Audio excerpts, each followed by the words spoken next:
Eh bien, il se passe quelque chose là-bas aux États-Unis, où il est signalé, eh bien, à la base de l'armée de l'air américaine, Edwards, qu'une colonne de fumée a été signalée. C'est là-bas à San Diego, aux États-Unis.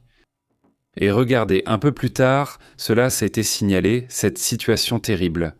Et en fait, un bombardier, attention, un bombardier B-52 Stratford de l'armée de l'air des États-Unis s'est écrasé sur la base aérienne Edwards. Selon les rapports des équipes de secours, ils interviennent, l'état de l'équipage est inconnu pour le moment. Mais regardez, ouah, eh bien... Non, c'est vraiment dur, non. C'est-à-dire maintenant encore une autre situation où un avion des États-Unis s'écrase. Je trouve pas ça... Enfin, c'est curieux, non? Regardez, il y a déjà plus de rapports, ça dit... Voyons voir. L'appareil militaire s'est écrasé sur une base aérienne au nord de Los Angeles. Ce matin, lundi, la base aérienne Edwards a annoncé l'information sur les réseaux sociaux. Le B-52 Stratford 3 de l'US Air Force s'est écrasé peu après le décollage sur l'aérodrome d'Edwards à 11h20 du matin. C'est ce qu'ils disent sur les réseaux sociaux de leur propre base. Les équipes de secours sont intervenues immédiatement. Sur place, la situation continue, la situation se poursuit, dit-on. Il n'est pas clair pour l'instant s'il y a des blessés. CNN a pris contact, c'est-à-dire que je regarde ce rapport ici même sur CNN. Voyons si j'en vois un autre. Regarde, ici il y a Telemundo aussi. Telemundo dit également « Le B-52 de l'armée de l'air s'est écrasé au décollage de la base ». Mais il ne parle pas non plus de victimes. Il dit qu'il n'y a pas de rapport. Jusqu'à présent, il n'y a pas de victimes signalées. C'est ce qu'indique cet avis. C'est vrai, bon, ça aussi c'est important, mais je trouve ça étrange. Non, que Univision aussi, non, le rapporte, Excelsior aussi le rapporte, donc bon, voilà. Eh bien... Je crois qu'il est clair que cette situation se serait produite au moment du décollage, d'après ce que je vois ici. Non, il n'y a pas plus de détails, n'est-ce pas, sur combien de personnes il y avait, ce qui leur est arrivé, s'ils ont réussi à sortir ou non, etc. Non, ça a l'air très grave, ça a l'air très sérieux, mais on ne sait pas exactement ce qui s'est passé. Plusieurs incidents aériens se sont produits, n'est-ce pas, mais chaque fois qu'il s'agit de militaires, eh bien cela devient comme plus suspect, n'est-ce pas? Bon, écoutez, passons à d'autres sujets, passons à un thème scientifique que je trouve très intéressant. Ceci est rapporté par un groupe de scientifiques qui ont découvert une série de changements étranges sur le Soleil. Cela a été détecté après une éruption solaire de niveau 9,9X. Oui, en recevant cette éruption solaire, soudainement, eh bien, les scientifiques ont observé un comportement curieux. Les chercheurs ont identifié des changements anormaux dans l'atmosphère solaire plusieurs heures avant cette gigantesque éruption solaire. Classe X9, l'une des catégories les plus puissantes jamais enregistrées. La découverte a eu lieu en analysant des données obtenues avant cette éruption, survenue le 3 octobre de l'année 2024. À partir de là, on a commencé à enquêter sur ce comportement étrange. D'après ce qu'il rapporte, l'étude a été dirigée par Louis Seifritz, chercheur à l'Institut technologique du New Jersey, qui a admis que les résultats étaient en fait totalement différents de ce à quoi il s'attendait. Les scientifiques ont surveillé une région active pendant près de 5 heures grâce à l'Observatoire spatial Iris de la NASA, spécialisé dans l'étude précise de l'atmosphère solaire. Les chercheurs ont détecté un signal. L'étude a été dirigée par Seifritz, chercheur à l'Institut technologique, qui a constaté que 5 signaux clés ont commencé à augmenter environ 3 heures avant l'éruption solaire. Seifritz, de l'Institut technologique du New Jersey, a admis que les résultats étaient vraiment différents de ce à quoi il s'attendait. Ça, cette éruption solaire, n'est-ce pas ?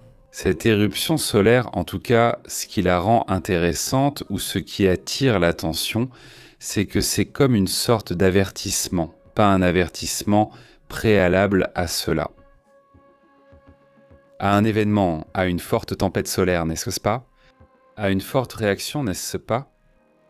Alors, face à cela, eh bien voilà les commentaires que font les mêmes scientifiques et nous allons voir petit à petit les détails. Non, ces éruptions solaires, eh bien, énormes, non, qui peuvent se produire à un moment donné, et qui, eh bien, ont tendance à affecter les appareils électroniques et d'autres choses encore, n'est-ce pas ? Selon l'analyse, ces changements suggèrent que le changement magnétique solaire devenait progressivement plus instable, avant de libérer une énorme quantité d'énergie. Une découverte frappante fut l'apparition d'oscillations avec des intervalles de 7 à 10 minutes. D'autres cycles de 18 à 20 minutes ont aussi été observés. Selon leur rapport, les scientifiques ont constaté une accélération massive et soudaine de ces turbulences.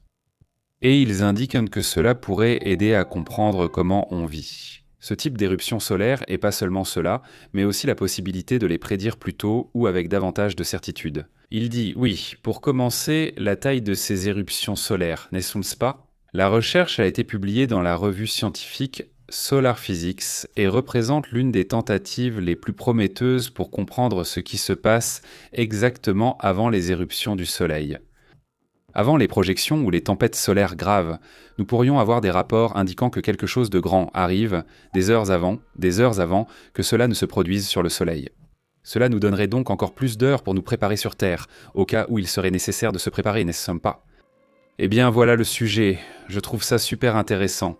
Il y a aussi un rapport de renseignement sur l'Irak. Passons à cela.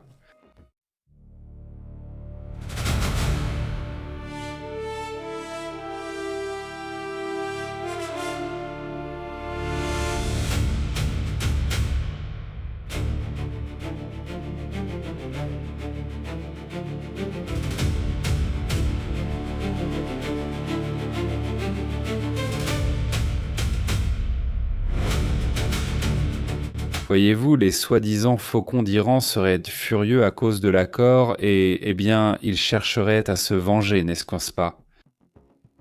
Ils assurent que le décès de Jamie Amini est encore très récent. Et l'unité contre, eh bien, Israël et les États-Unis restent soudés au régime. Proche du guide suprême, l'ayatollah Mojtaba Amineh, le fils d'Ali Jami Amineh. Une source iranienne sur le terrain affirme que la base des faucons veut continuer à attaquer. Et ils veulent, vous savez quoi ? Faire disparaître Aragachi et Galibaf. C'est-à-dire que les dirigeants qui négocient actuellement l'accord, ils veulent les écarter, ils veulent les éliminer. Il y a un affrontement en ce moment en Iran, il y a un coup dur, une guerre interne. Et bon, eh bien, ils sont en train de négocier avec Aragachi et comment il s'appelle déjà ? Galibaf, je veux dire. Ils doivent se sentir en sécurité d'une certaine manière, soutenus par certaines forces de sécurité, parce que sinon je ne pense pas qu'ils le feraient.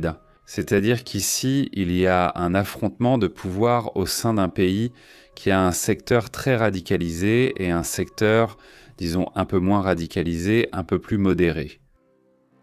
Et c'est là où on en est, n'est-ce pas ? C'est là où on en est en ce moment, n'est-ce pas ? Alors attention à ce qui se passe, parce qu'il ne semble pas que cela va se résoudre bientôt. Au contraire, il semble plutôt qu'il y ait des groupes en Israël qui ne veulent pas, c'est-à-dire très proches de Netanyahou, qui ne veulent pas que la négociation ait lieu. Il y a des groupes très importants, proches du leader suprême, qui ne veulent pas non plus de la négociation. Ceux qui la veulent, c'est surtout les États-Unis et le groupe des Aragachi, n'est-ce pas ?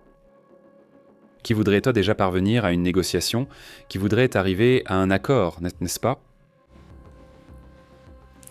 Ce qu'ils demandent.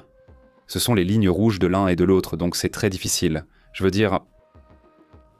Pendant ce temps, Netanyahou affirme que l'Iran n'aura pas d'armes nucléaires, accord ou non. Ils veilleront à ce que l'Iran n'en obtienne pas. Et que cela ne peut tout simplement pas arriver, n'est-ce pas ? On insiste toujours sur cette approche, passons à autre chose.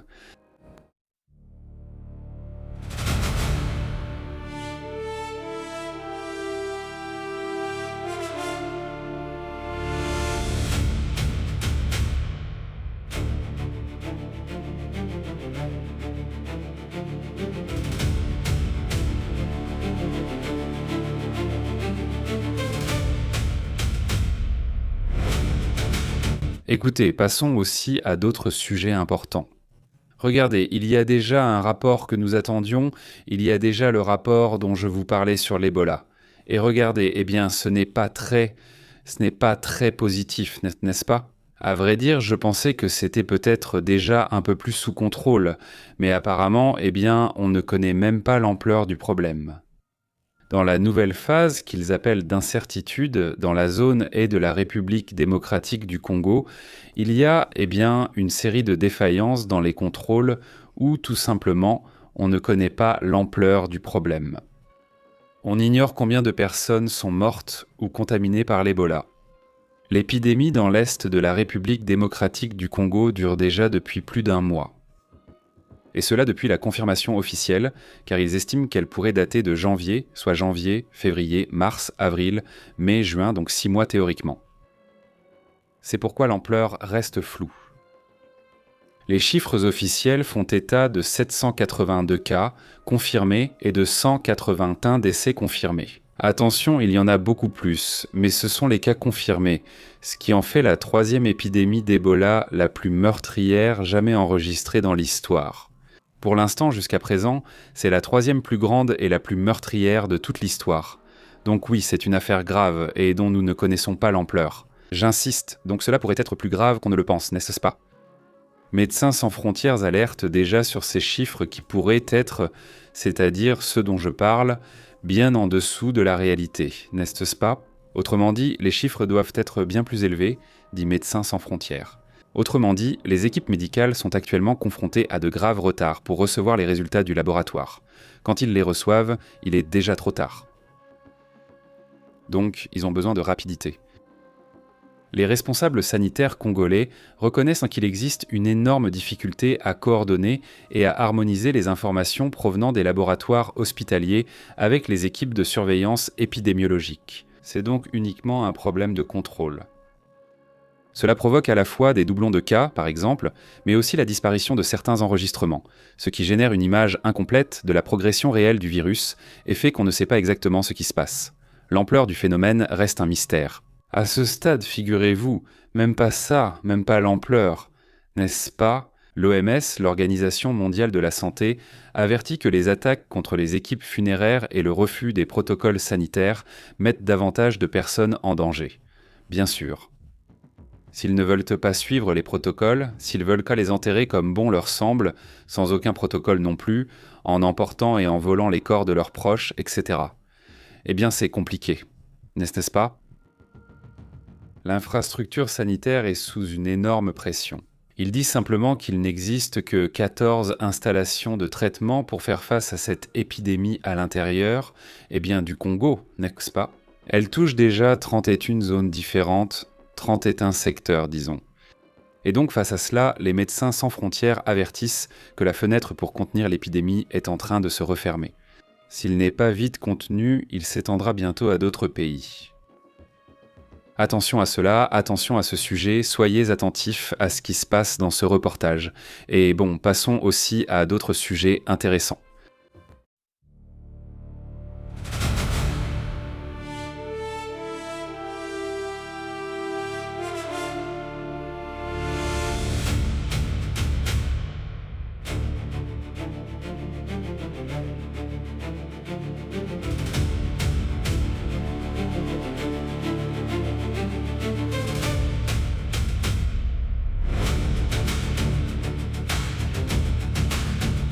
Eh bien, quelqu'un a fait un pari déjà sur Polymarket, où ils ont misé $1 million sur la victoire de l'Espagne dans son match contre le Cap-Vert.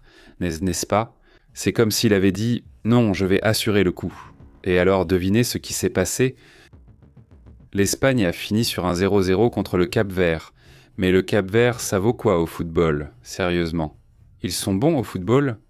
Quelqu'un peut expliquer ? Qu'est-ce qui se passe ?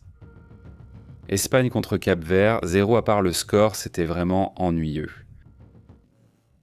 En ce moment, il y a Belgique contre Égypte, 1 à propos non. Et l'Arabie Saoudite et l'Uruguay s'affrontent aujourd'hui à 16h aussi. Ça va être super intéressant. Iran et Nouvelle-Zélande aussi, non ? Aujourd'hui, ils jouent à 19h l'Iran, il faudra regarder le match, non ? Ça va se passer aux États-Unis, donc ils vont observer le comportement du public envers les Iraniens, etc., etc. Ça va être très intéressant. Demain, il y a France-Sénégal, Irak-Norvège, Argentine-Algérie et Autriche-Jordanie aussi. Donc ça sera intéressant demain, non ? Là, il y a déjà eu Espagne-Cap-Vert, puis viennent Belgique-Égypte, Arabie Saoudite-Uruguay et Iran-Nouvelle-Zélande, donc sûrement au moins quelques résumés. On va les regarder pour voir comment ça se passe, non ? Certains d'entre eux, et je dirais que je vais regarder le résumé de l'Espagne, mais honnêtement, je ne sais pas, sachant que ça va être un résumé de 0 à 0. Mais bon, c'est pareil, je le regarderai tout à l'heure, non. Mais bon, ce que je vous dis, c'est Polymarket qui l'annonce, non. On le voit ici, c'est là, non. Eh bien, c'est ça, regardez, c'est le rapport, non. Attendez, laissez-moi le placer ici. Là, c'est bien à l'endroit, non? Donc, c'est le rapport de Polymarket, là il y a ce qu'ils auraient en parier, non? Et donc, avec ce qu'il aurait perdu, je suppose, je ne sais pas combien il aurait perdu, à quel moment il s'est retiré de la... Enfin, qui sait comment il a fait, mais le fait est que, bon, ça avait l'air sûr, non? Mais je ne savais pas, genre, que l'Espagne allait te gagner, non? Non? C'est comme comment va-t-elle perdre contre le Cap-Vert? Mais bon, c'est comme ça, non? Voilà la situation sur ce sujet, ce qui se passe en ce moment, c'est en Iran et ce qui se passe en Israël. Dans les prochaines heures, on saura vraiment si l'accord va être signé ou non. C'est-à-dire, l'accord est incertain. Sincèrement, après plusieurs jours d'annonces disant soi-disant que l'accord allait être signé, que l'accord, et des mails. Ceux qui le défendent ne sont pas les dirigeants iraniens ou plutôt le guide suprême, n'est-ce pas? Mais ce sont d'autres types de dirigeants politiques qui ne contrôlent pas la garde révolutionnaire, donc si la garde révolutionnaire en a envie, elle continue d'opérer et de faire ce qu'elle veut. Donc, sincèrement, il ne semble pas que l'accord va fonctionner.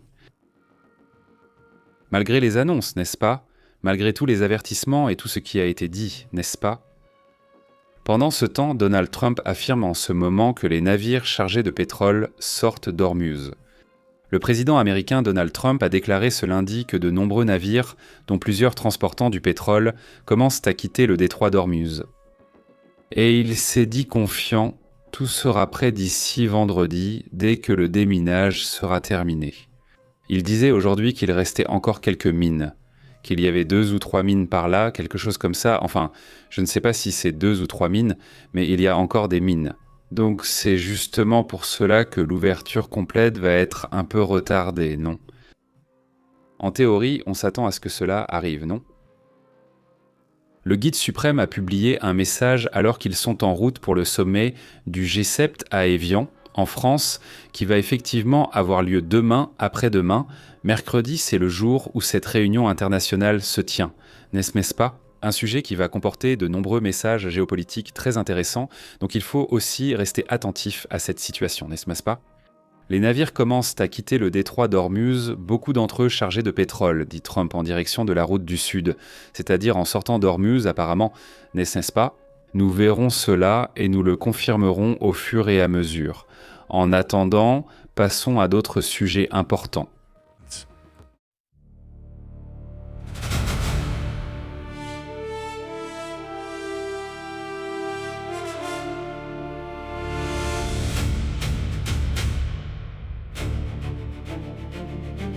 Écoutez donc, la NASA annonce l'avion supersonique Son of Concorde de la NASA ou Fils du Concorde qui a franchi le mur du son. Pour la première fois, ouvrant la voie au voyage aérien ultra rapide, l'idée de cet avion est de parcourir, n'est-ce pas? Eh bien, du Royaume-Uni à New York, il me semble que ça prend 4 heures. Le pilote d'essai Jim Clou a décollé et atterri à la base aérienne d'Edwards, en Californie, où cet incident s'est produit. Que nous venons de voir, hein. Il est monté à environ 13 km d'altitude, c'est-à-dire 13 200 mètres, avant d'établir le nouveau record de vitesse. Il monte, et à cette distance, à cette vitesse, à cette altitude, c'est là qu'ils atteignent la vitesse du son, et donc, eh bien, il était à Mach 1,1, c'est-à-dire qu'il allait à 1,1 fois la vitesse du son. C'est cet avion, regardez. Voyons si je le mets ici, c'est cet avion. Voyons si plus tard il publie plus de vidéos ou autres, nous les publierons aussi. Il s'appelle le X-59, il a été conçu pour résoudre l'un des grands problèmes qui est celui du bang supersonique. L'idée c'est que cet avion n'est pas de bang supersonique, c'est d'ailleurs l'une des raisons pour lesquelles ils ont annulé les avions hypersoniques, parce qu'ils étaient extrêmement bruyants.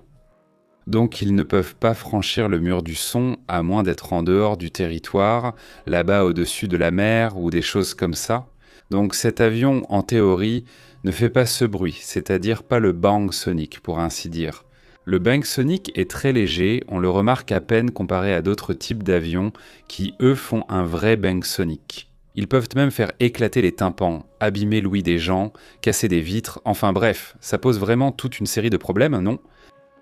Les vitesses supersoniques de l'avion échappent à cette traînée d'ondes sonores, ce qui fait que les ondulations se regroupent et se compressent en une seule et massive onde de choc. Cela signifie que les avions supersoniques, comme le Concorde, laissaient constamment derrière eux une traînée de puissantes ondes de choc, ce qui se traduit par un grondement lorsqu'ils passent au-dessus de nous. Après avoir résolu le problème, la NASA travaille au développement de cette technologie supersonique silencieuse appelée Quest. C'est ainsi qu'ils ont nommé l'outil. La technologie vise justement cela, n'est-ce pas ? Voler de manière suffisamment silencieuse pour pouvoir survoler des zones habitées, c'est bien cela ? Ceci fait partie du développement de la NASA qui aujourd'hui se vante d'avoir atteint cette vitesse. Donc voilà, voici le fils du Concorde, aussi connu sous le nom d'avion X-59. Cela fait aussi partie de ce que l'on vit aujourd'hui. Allons donc aux commentaires.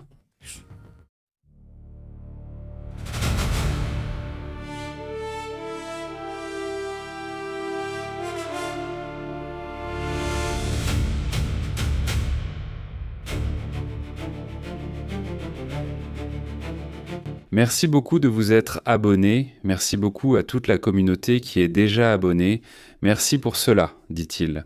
Où est-ce, un grand bonjour à MT, à Adilson, à qui d'autre est là, à Roble, à toute la communauté qui arrive, dit Pépé.